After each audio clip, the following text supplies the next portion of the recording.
L'édition 2024 des Jeux Olympiques restera gravée dans les mémoires du monde entier. Tout a débuté le 26 juillet avec une cérémonie d'ouverture mémorable malgré une pluie battante. Aya Nakamura, la chanteuse francophone la plus écoutée dans le monde, a illuminé la scène vêtue d'or, suscitant la colère de l'extrême droite et les louanges du président Emmanuel Macron.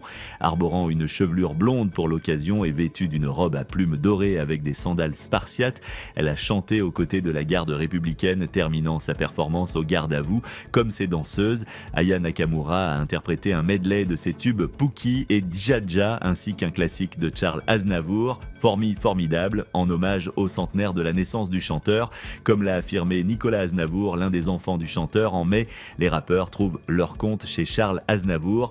La prestation d'Aya Nakamura a suscité des critiques de l'extrême droite, notamment de Julien Audoul, porte-parole du RN, qui a dénoncé sur les réseaux sociaux « Quelle honte! Aya Nakamura, y a pas moyen, l'ouverture des Jeux Olympiques est un saccage pour la culture française. » Cependant, les critiques se sont tues face au succès retentissant de la performance de la chanteuse.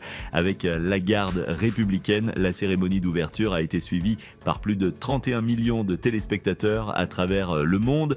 Pour la première fois depuis le 26 juillet, Aya Nakamura a réagi, témoignant d'une grande élégance. Le mercredi 14 août au soir, Aya Nakamura s'est exprimée sur Instagram, partageant des publications célébrant le succès de la cérémonie et de sa prestation. Elle a écrit en légende « Pourtant à Bora Malila », signifiant « Pourtant elle vient du Mali ».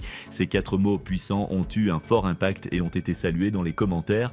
Bien que la performance d'Aya Nakamura ait suscité des critiques, elle a également été largement applaudie par la classe politique. Le président Emmanuel Macron a salué sa prestation sur X avec le commentaire « En même temps », évoquant le rapprochement de deux France, celle de la tradition et celle du métissage. Bruno Le Maire, ministre de l'économie démissionnaire, a exprimé sa satisfaction en publiant sur ses réseaux « Masterclass, quelle cérémonie !»